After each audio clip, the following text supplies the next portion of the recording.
Selamat sore saudara-saudara sidang jemaat yang dikasihi Tuhan yang saat ini tengah berada di rumah masing-masing. Puji syukur kepada Tuhan karena di sela-sela kesibukan kita kembali Tuhan memperkenankan kita untuk kita bersekutu dalam kebaktian rumah tangga. Karena itu mari kita bersama-sama mengarahkan seluruh keberadaan kita untuk masuk dalam kebaktian rumah tangga ini. Saya mengajak kita semua mengawali kebaktian kita dengan memuji memuliakan nama Tuhan. Dari nyanyian PKJ 199 kita lakukan ayat 1 dan ayat yang kedua. Dulu ku tertindih dosa.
Saudara-saudara yang dikasihi Tuhan, kita akan menaikkan doa syukur di hadapan Tuhan. Sekaligus kita akan menyambut firman Tuhan. Karena itu mari kita satu dalam doa. Ya Tuhan, Allah kami dalam kerajaan surga, di hadapan-Mu kami datang memuji memuliakan Engkau. Karena telah kami nikmati kasih setia Tuhan di dalam hidup kami, secara pribadi dalam rumah tangga, lepas rumah tangga. Menjalani minggu ini Engkau sudah menyertai kami 3 hari lamanya. Dan sungguh kami tidak dapat menghitung satu persatu kebaikan-Mu dalam hidup kami. Dan karena itu menggerakkan kami untuk menghususkan waktu ini datang di hadapan Tuhan, mensyukuri kebaikan Tuhan yang Engkau telah nyatakan di dalam kehidupan kami ini. Terpuji Engkau Tuhan karena Engkau boleh memperkenankan lagi kami melaksanakan kebaktian rumah tangga. Walaupun kami terpisah berada di rumah masing-masing, namun melalui kebaktian rumah tangga ini kami dipersekutukan. Dan karena itu kami patut bersyukur di hadapan-Mu Tuhan. Untuk waktu yang Tuhan karuniakan, kami boleh bersekutu satu dengan yang lain di hadapan-Mu, memuji memuliakan nama-Mu. Tuhan melandasi kebaktian rumah tangga ini. Kami akan membaca sekaligus akan merenungkan kebenaran firman-Mu. Olehnya hamba-Mu memohonkan di hadapan Tuhan. Mari Tuhan mengurapi kami dengan kuasa Roh-Mu yang kudus. Dari hamba-Mu yang akan mewartakan firman-Mu kepada seluruh jemaat-Mu yang akan mendengar dan merenungkannya. Kiranya Roh Kudus-Mu yang diam di dalam kami akan menolong kami menyambut firman-Mu dan membawanya di dalam kehidupan keseharian kami. Kami sadar bahwa kami manusia yang berdosa. Kami terbatas adanya. Karena itu kami mohon Tuhan mengampuni kami dan memberi kami kemampuan sehingga setiap kebaktian yang kami buat di hadapan-Mu, setiap firman-Mu yang menyapa kami, sungguh-sungguh menjadi berkat di dalam hidup kami semua. Ya Allah yang ada di dalam kerajaan surga, berfirmanlah kepada kami, karena kami telah sedia untuk mendengarkan firman-Mu. Ini doa kami yang kami bawa di hadapan-Mu, hanya melalui Tuhan kami Yesus Kristus. Amin. Saudara-saudara sidang jemaat kekasih Tuhan, kebenaran firman Tuhan yang akan melandasi kebaktian rumah tangga kita saat ini telah saya persiapkan dari surat Efesus pasal yang ke-6 ayat yang ke-10 sampai ayat yang ke-20. Surat Efesus pasal yang ke-6 ayat 10 sampai ayat yang ke-20. Firman Tuhan berbunyi demikian. Akhirnya hendaklah kamu kuat di dalam Tuhan, di dalam kekuatan kuasa-Nya. Kenakanlah seluruh perlengkapan senjata Allah, supaya kamu dapat bertahan melawan tipu muslihat iblis. Karena perjuangan kita bukanlah melawan darah dan daging, tetapi melawan pemerintah-pemerintah, melawan penguasa-penguasa, melawan penghulu-penghulu dunia yang gelap ini, melawan roh-roh jahat di udara. Sebab itu ambillah seluruh perlengkapan senjata Allah, supaya kamu dapat mengadakan perlawanan pada hari yang jahat itu dan tetap berdiri sesudah kamu menyelesaikan segala sesuatu. Jadi berdirilah tegap, berikat pinggangkan kebenaran, dan berbaju sirahkan keadilan, kakimu berkasutkan kerelaan untuk memberitakan Injil damai sejahtera. Dalam segala keadaan, pergunakanlah perisai iman, sebab dengan perisai itu, kamu akan dapat memadamkan semua panah api dari si jahat.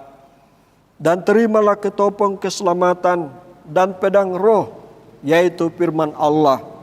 Dalam segala doa dan permohonan, berdoalah setiap waktu di dalam roh, dan berjaga-jagalah di dalam doamu itu, dengan permohonan yang tak putus-putusnya, untuk segala orang kudus, juga untuk aku, supaya kepadaku jika aku membuka mulutku, dikaruniakan perkataan yang benar, agar dengan keberanian aku memberitakan rahasia Injil yang kulayani sebagai utusan yang dipenjarakan.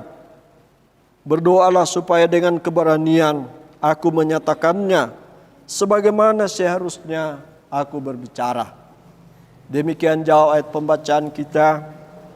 Berbahagialah setiap kita yang mendengarkan firman Tuhan, lalu kita pelihara di dalam kehidupan kita.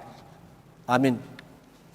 Akan mengantar kita dalam merenungkan bersama bahagian firman Tuhan ini, saya mengajak kita untuk kembali memuji memuliakan nama Tuhan dari nyanyian Mazmur 36 ayat yang kedua, setiamu dan murahmu.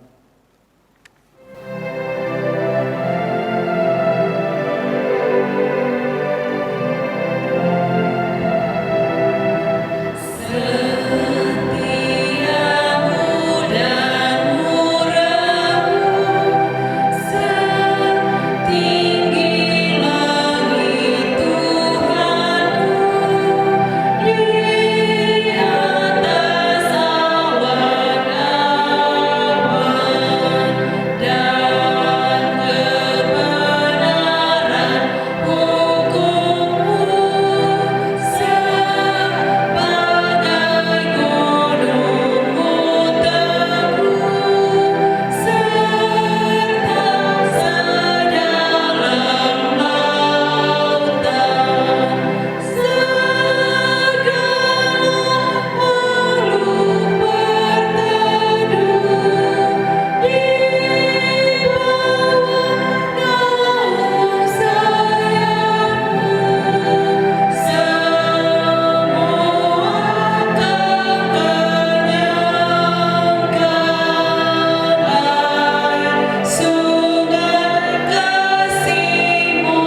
Saudara-saudara sidang jemaat yang dikasihi Tuhan, puji syukur kepada Tuhan karena di saat ini kembali kita diperkenankan untuk belajar akan kebenaran firman-Nya agar supaya kita terus kuat di dalam mengiring Dia di tengah-tengah tugas panggilan kita bersama-sama. Dari bagian firman Tuhan yang telah saya bacakan ke tengah-tengah kita tadi, yakni dari surat Efesus pasal yang ke-6 ayat 10 sampai ayat yang ke-20, saya mengangkat tema menghadapi peperangan rohani. Saudara-saudara yang dikasihi Tuhan, ada sebuah film rohani lama yang berjudul Musuh yang Tak Terlihat. Film ini bercerita tentang seorang anak remaja yang tiba-tiba memiliki kemampuan yang unik, yaitu bisa dengan jelas melihat apa yang terjadi di dunia alam roh. Ia bisa melihat bagaimana peperangan roh terjadi, bagaimana iblis dengan antek-anteknya yang selalu berkeliaran mengganggu dan mempengaruhi akan setiap manusia. Hal ini membuat dia menjadi sadar, yakni anak remaja ini, bahwa alam roh sungguh nyata dan bahwa ia menyaksikan bahwa manusia itu memiliki akan musuh yang tidak terlihat oleh mata jasmani manusia. Lalu dengan pengalaman ini membawa dia menjadi sadar, yang ditunjukkan dengan adanya perubahan cara hidupnya. Yang dulunya ia acuh tak acuh dengan kehidupan bersama dengan Tuhan seperti anak-anak remaja lainnya. Tapi ketika dia menyaksikan ini, dia menjadi sadar, lalu dia berubah. Dia menjalani hidupnya secara benar di hadapan Tuhan. Nah, saudara-saudara yang sama-sama dikasihi Tuhan, tentunya dari film rohani ini dan dengan melihat akan firman Tuhan yang kita sudah baca tadi, seharusnya membawa kita menjadi sadar bahwa dalam kehidupan kita setiap hari atau setiap saat kita sedang berada dalam peperangan rohani. Dalam ayat 12 dari pembacaan kita tadi menjelaskan kepada kita musuh atau lawan yang harus kita hadapi di setiap hari. Dikatakan dalam ayat 12, karena perjuangan kita bukanlah melawan darah dan daging, tetapi melawan pemerintah-pemerintah, melawan penguasa-penguasa, melawan penghulu-penghulu dunia yang gelap ini, melawan roh-roh jahat di udara. Saudara-saudara, kalau kita memperhatikan akan kata-kata yang dikenakan oleh Rasul Paulus ini, kita tidak dapat mengartikan ketika kita mendengar kata pemerintah atau penguasa, kita hubungkan dengan pemerintah atau penguasa yang kita pahami dalam hidup keseharian. Tapi yang dimaksudkan sebagaimana diperjelas di akhir dari ayat yang ke-12 tadi. Melawan penghulu-penghulu dunia yang gelap ini, melawan roh-roh jahat di udara. Memperlihatkan dan menegaskan kepada kita bahwa peperangan yang kita hadapi, lawan yang kita hadapi setiap saat, setiap hari adalah iblis bersama dengan antek-anteknya. Firman Tuhan yang disampaikan Rasul Paulus memberikan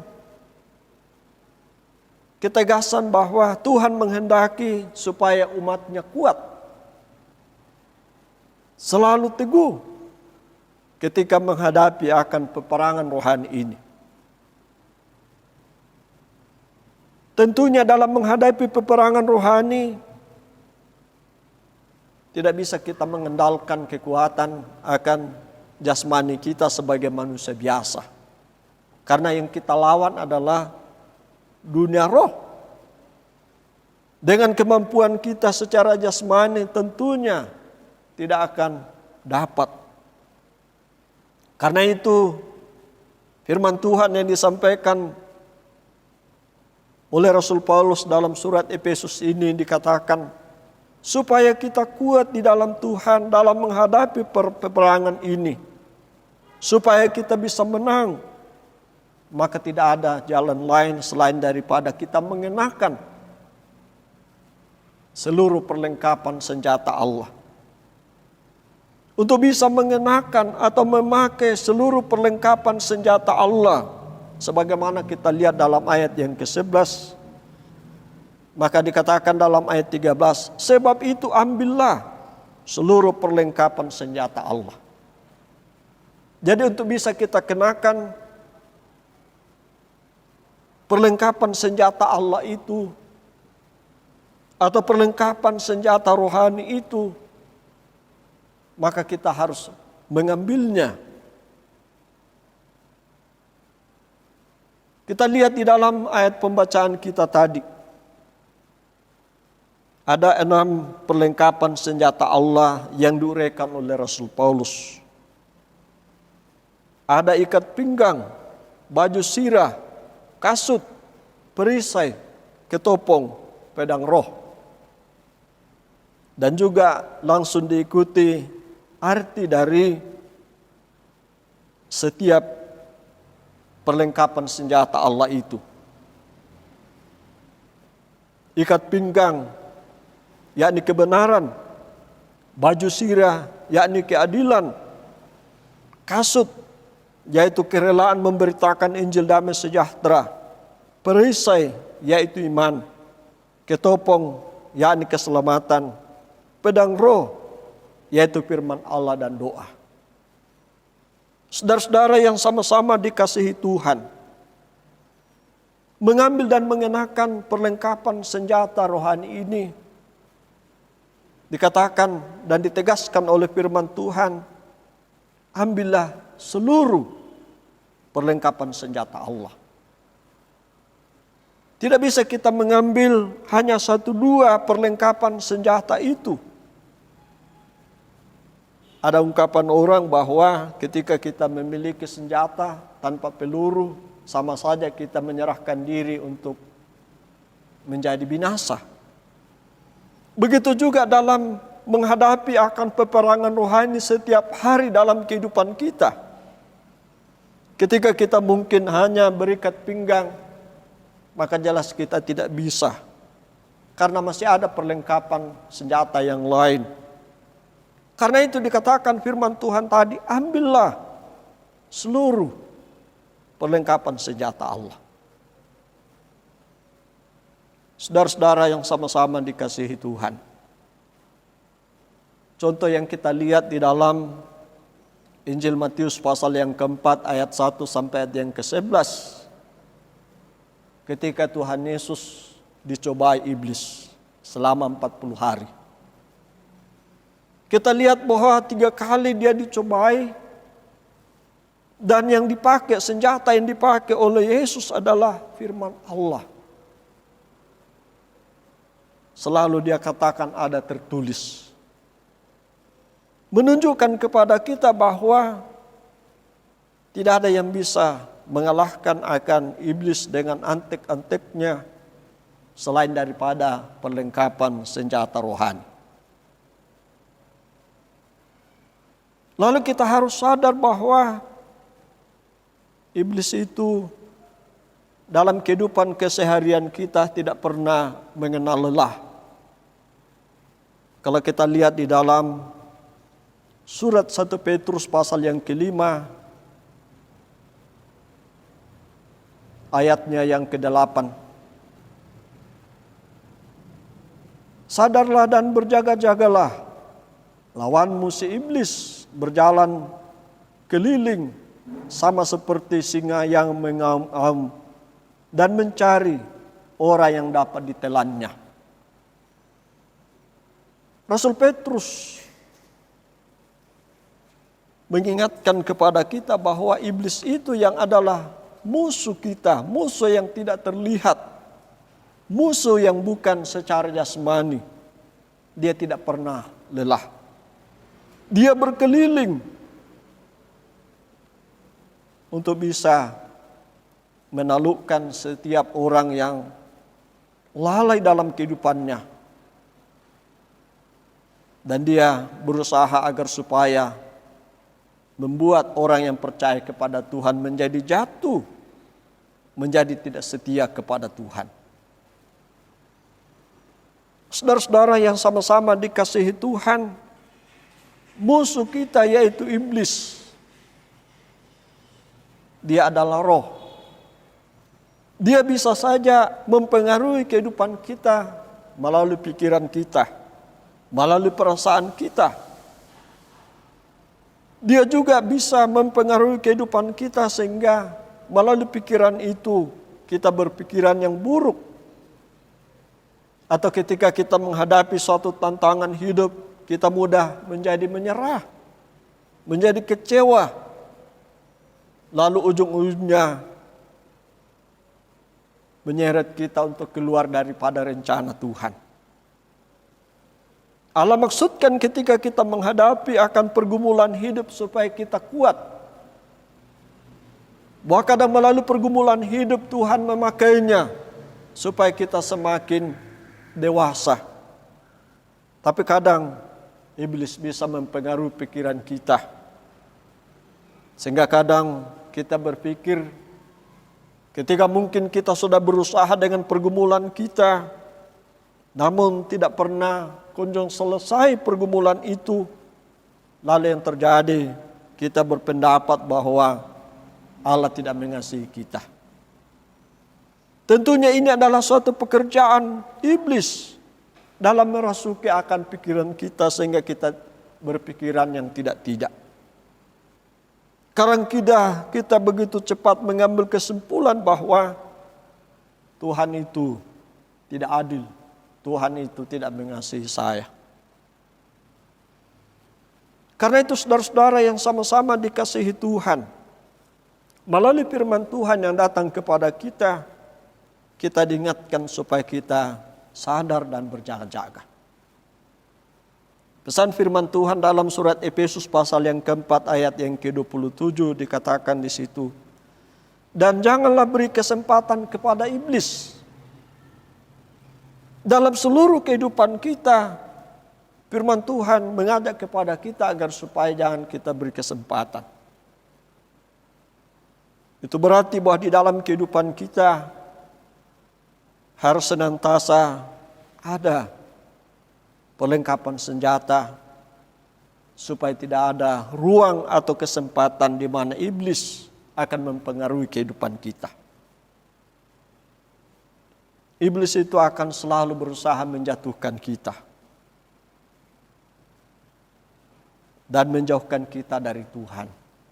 Dia akan mengarahkan kita menuju kepada kebinasaan.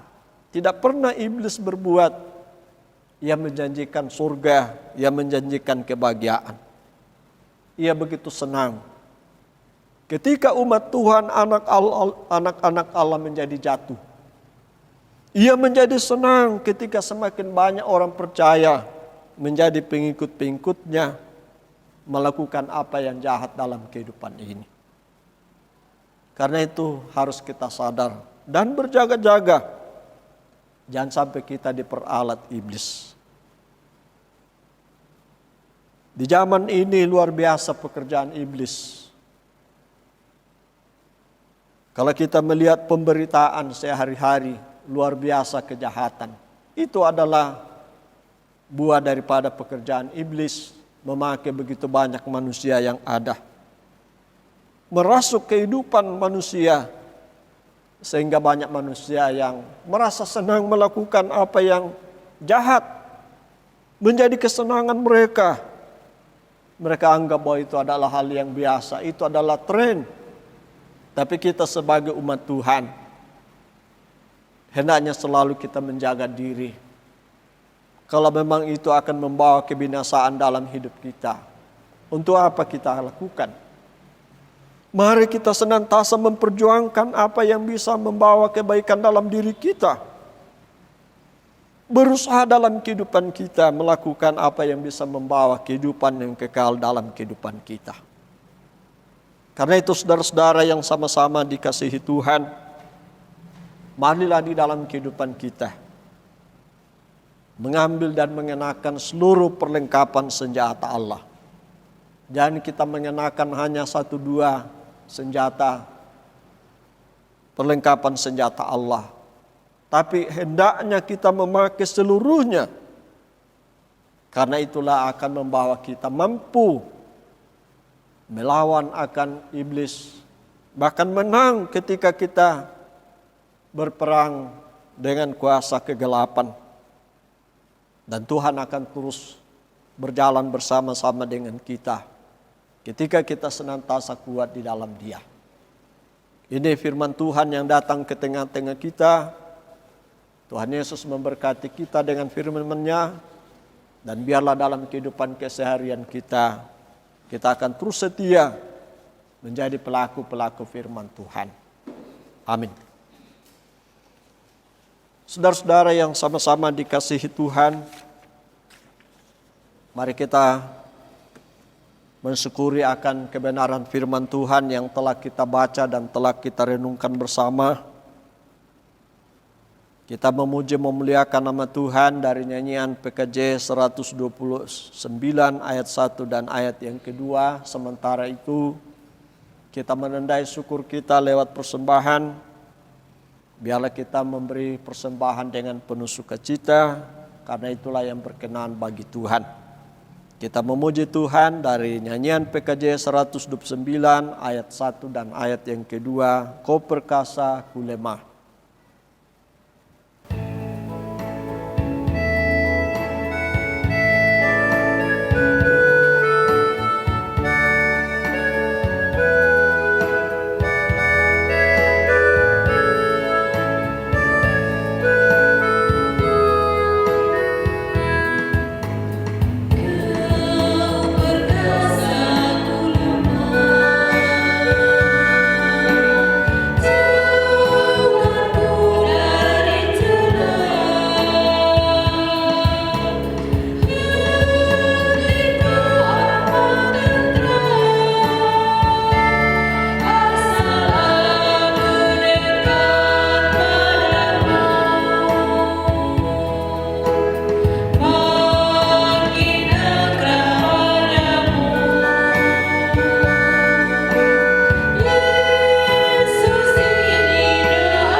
Saudara-saudara kekasih Tuhan, mari kita masuk dalam doa persembahan, doa syafaat yang kita akan tutup dengan doa Bapa kami.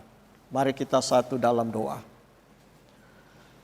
Ya Tuhan, Allah kami dalam kerajaan surga, Kami naikkan ucapan syukur di hadapan-Mu saat ini, karena Engkau yang sudah memberkati waktu yang sejenak ini buat kami, sehingga di dalamnya kami telah berbuat bakti, kami telah memuji memuliakan nama-Mu, mendengarkan kebenaran firman-Mu.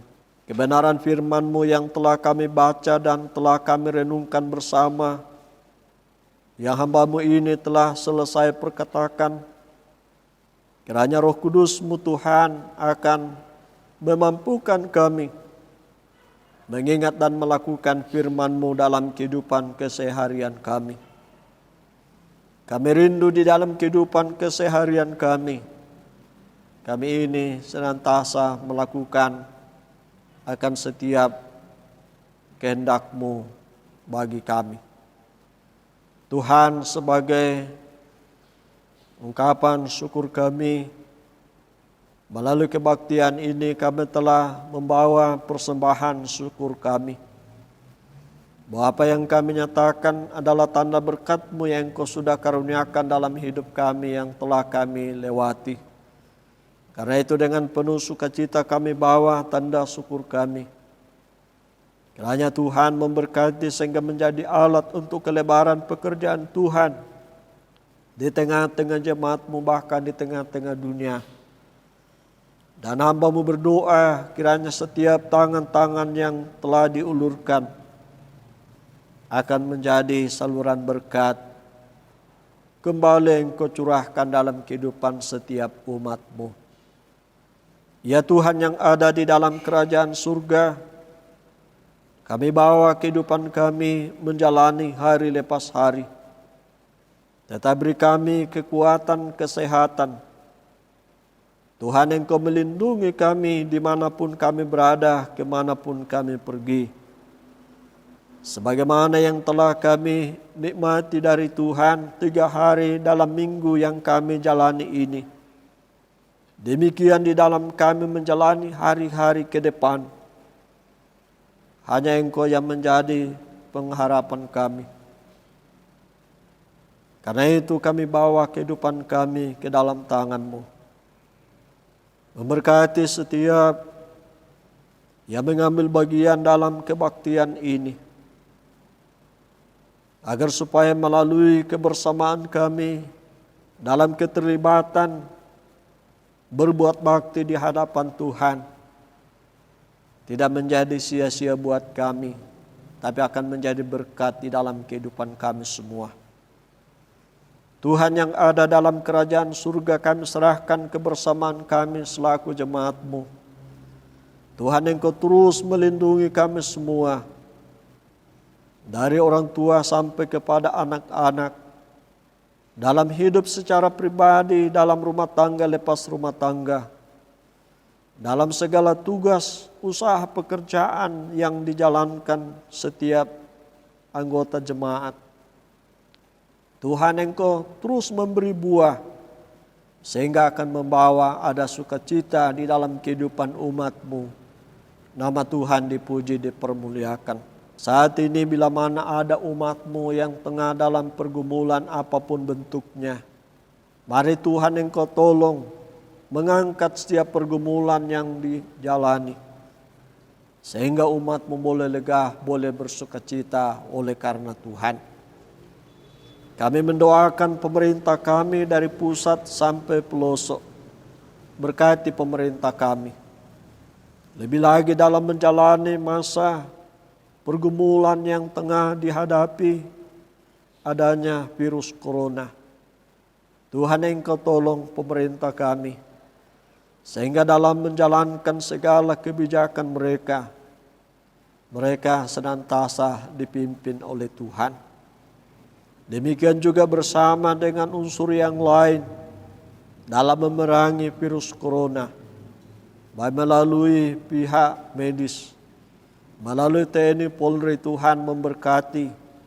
Demikian juga tim gugus COVID-19, Tuhan Engkau pakai mereka semua, sehingga dengan tugas mulia yang mereka emban, mereka dipakai Tuhan menjadi alat dalam membantu sesama di tengah-tengah menghadapi akan penyebaran virus ini. Tuhan yang ada di dalam kerajaan surga, kami umat-Mu berdoa, Engkau mengatasi akan pergumulan ini. Mengangkat dari tengah-tengah kehidupan bangsa dan negara kami, bahkan dari dunia ini. Sehingga kembali kami menikmati keadaan yang normal. Karena Tuhan yang menolong setiap kami. Tuhan yang ada dalam kerajaan surga, kami serahkan hidup kami sepanjang malam ini ke dalam tangan-Mu. Menuntun menyertai kami semua, sebagaimana sehari yang telah kami lalui, sehingga malam ini kami boleh selamat. Nama Tuhan kami puji, kami permuliakan. Tuhan, ini doa persembahan dan syafaat kami, yang kami bawa di hadapan-Mu, melalui Tuhan kami Yesus Kristus, yang sudah mengajar kami bersama-sama menaikkan doa Bapa kami demikian.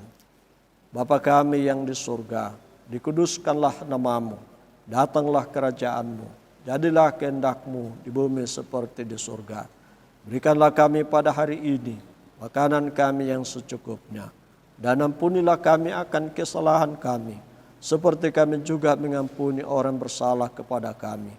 Dan janganlah membawa kami ke dalam pencobaan, tapi lepaskanlah kami daripada yang jahat. Karena Engkau-lah yang punya kerajaan dan kuasa dan kemuliaan sampai selama-lamanya. Amin. Demikian kebaktian kita. Kiranya Tuhan memberkati saudara-saudara, memberkati kita semua. Sekian, terima kasih.